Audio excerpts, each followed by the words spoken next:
All right, so this topic I'm about to address now is very, very sensitive. It's so sensitive that President Bola Ahmed Tinubu had to also speak about it in his 1st of October independence speech. And it has to do with the Christian genocide happening in Nigeria.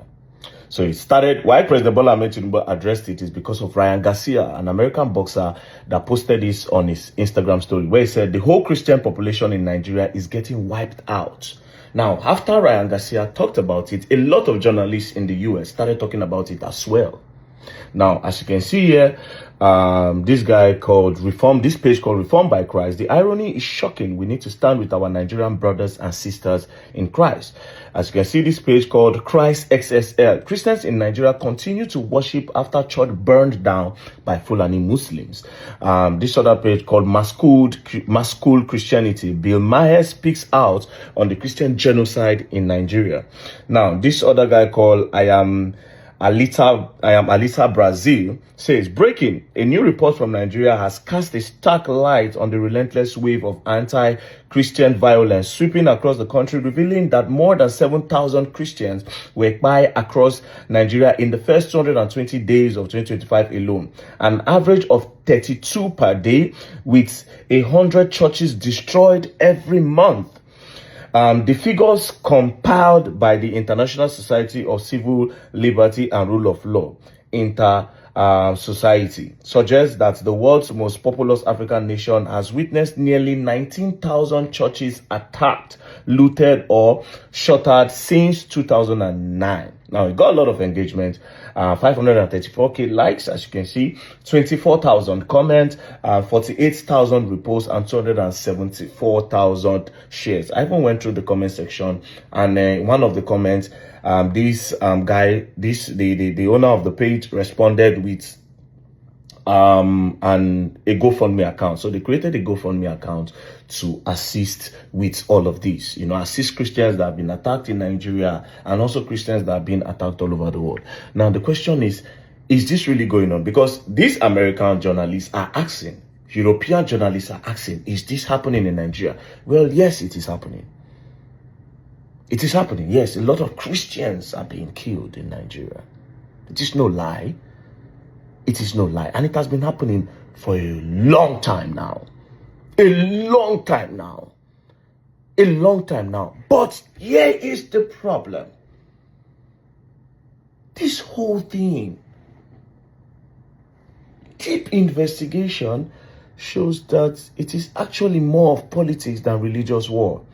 This religious crisis and religious war that they put out there, that's what they hide it under. Do you understand? So, these people politically start up these things, right? But in order to make it look real, they have to make it look real by acting on it. So they cook up a war. Do you understand? They just cook up things, make these things up, and boom. But they are casualties. People are affected, and they are mostly Christians. So Christians are like the collateral damage. That being said, Muslims are also being affected. If they call it a Christian genocide, it is what it is.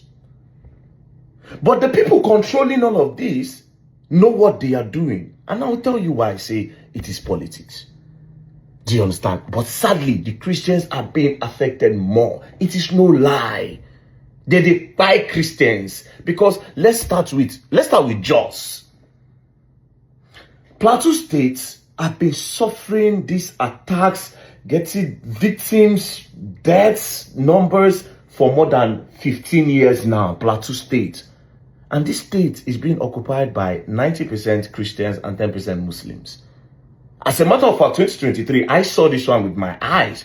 This attack happened 22nd, 23rd, 24th, 25th, 26th. On the Christians in Bokos that claimed lives. They burnt houses. They burnt people alive. They burnt people in their cars. Do you understand? I went there. I saw them like this, the bones, everything. I picked one bone. I saw these things with my eyes. Not just that. Recently, just this year, I went to Benue State. Benue State is another state. This whole thing has been happening for more than 15 years as well in Benue State. That's claimed thousands of lives in Benue State. The recent one, they burnt a lot of people inside their house. So yes, it's going on. I mean, let's even go to Kaduna. Kaduna State again, the same thing. Boom, boom, boom, a lot of Christians. But guess what? The Muslims are also being affected.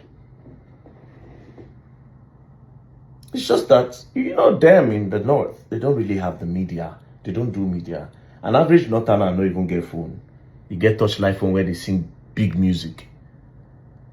But the southerners, the easterners, the westerners, okay, yes, they don't open wide small. They are more educated because there's no education in the north. And this education that they don't have in the north, that is making me and you not to see what is happening in the north, is still the politics. Why other people are going to school, right? Why other states in Nigeria, other regions in Nigeria are going to school? They condition the minds of these youth in the north not to go to school. They would rather go to Islamic studies. It's not bad for them to study Islam, but you have to mix it up so that they can be able to communicate with other people and see things from different light. But they deliberately block their minds with religion so that they can easily manipulate them and control them to their own advantage. It's easy to start a war in Nigeria. I swear to God, very easy. It's simple. Just do it like this. The Christians they've decided that Prophet Muhammad is not real. So it's now time for us to show them that Prophet Muhammad is real. I swear to God, the whole Nigeria will start up a war. Do you understand? So this whole thing, politics. Some people are up there. There are some elites in the north and in Nigeria that are controlling all of this. But sadly, the Christians are more of the collateral damage because of this politics. The Christians are meant to fear the Muslims in Nigeria. But in the real sense, the Christians and Muslims are not even fighting. This is sponsored by some people. And that is why it is easier to get votes during election, during politics in the north. It is easy because they are not educated enough to see that this particular person, no one do well for us. He no fit do well for us. The people that are into politics in the north are the educated, the few ones that went to school. So those ones are the ones in control. Do you understand? So this whole Christian and Muslim genocide is happening. They are buying a lot of Christians. They are burning churches and all that. But it's just to make it look real. That something that is not real is real. They have to sell that. It's just to put fear. And at the same time, they have done it so well that there is a very strong unity in the north. They are united by religion. You see, this matter is a whole lot. So there's a story of some scholars, some Islamic scholars in the north, rich guys. So they decided that, if we don't give our people education, they are going to be backward for life. And we don't want that for our people. Let's start sending some of them abroad. Guess what they did to those scholars? I think there were about 6 of them. They buy them.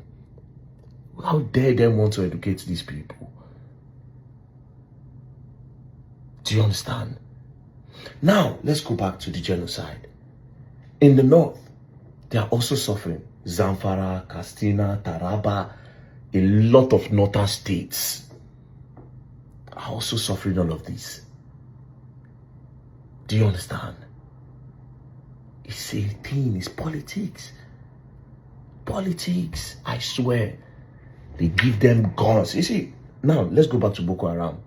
When Boko Haram came, they say Western education is a sin. But guess what? The people that empowered them using religion. I'm telling you, this thing is politics. It's from the top. These people they have a board where they sit down and just decide these things. See, Western education is the sin, and then they got big guns. But you're using the phone. You've got guns that was created by Western education. They hid under that they don't want Western education for their people. But they left their people, and then they were going into different Christian states. Then they tagged it religion and blah, blah, blah. It is politics, because how do they get guns in the bush? How do they get those helices that they try, bulletproof helices, a lot of cars, bikes? How do they get those things in the bushes? You see, it's politics. It's politics. But the sad part is that the Christians are being used as collateral damages in order to make the story that there's a religious crisis going on real. I don't dig Kaduna for Sharia. We always never know what started the fight. They'll just say, Muslims, they don't come or they blow pito. Muslims don't they come, fights don't start. Do you understand? Fight don't start. Muslim go burn church. Christian go slaughter pig. Put the pig blood inside the mosques. Muslim no fit use the mosques again. But every time they don't know how it started. And guess what? How will they end? It's very easy. They'll just send the JTF. For Kaduna, they'll send JTF. They'll just say curfew. Politics. And this is why I did against the likes of Nasir El-Rufai. Because El-Rufai is a typical religious fanatic. And he's a politician. But you see why I call this politics? That same guy, man, now don't come. Don't want to come the liars with Obi when don't want to criticize. As a Christian, I'm not talking about politics now. I'm telling you what is going on. So you know that it is politics. Like I said, in order to make it look real, that is the main thing. They have to just do these attacks. Then lastly, some of these people that they're giving these guns to, in order to make this story look real, they lost control of these guys. These guys have the guns. They have the bullets. They know where they get the bullet from. They know who brings them in. They have a deal with these people directly now. So it's hard for these politicians to control them entirely. But they are still controlling them some way, somehow, because they need raw cash. And that gave birth to kidnappings in Nigeria. Before you had the normal kidnappings. But now they take a whole bus into the bush. Politics. That's the birth of it all. Nigeria is surrounded. Surrounded. A lot of things they go on. Say Fulani herdsmen attack. Sometimes it is, sometimes it is not. It's just to sell the market. A lot of Fulanis are also crying that we don't know what is going on. It's not us. Yes. A lot of Fulani are also saying, it is not us. We don't know what's going on. Any small thing they call our names, it is not us. In order to make it look real, they already have a tag and they will stick to that. Politics. Nothing more. So Ryan Garcia, American journalists and everybody keep on talking about it. Because it is true. It is true. A lot of Christians are suffering. Churches are being burned. But again, I would like to also mention that Muslims are also suffering it. And at the end of the day, politics. This thing I'm telling you, even President Bola Ahmed Tinubu said, unless if he cala where before if you follow these guys then play. I swear to God, bro. I'm not even capping. He knows. The president knows. He knows. Can't cap too much. Anyways, may God help all of us. Shout out to Ryan Garcia and all those people talking about it. Please don't stop. Continue. Continue. I don't know how it's going to end, but it needs to be spoken about. May God help us. Peace.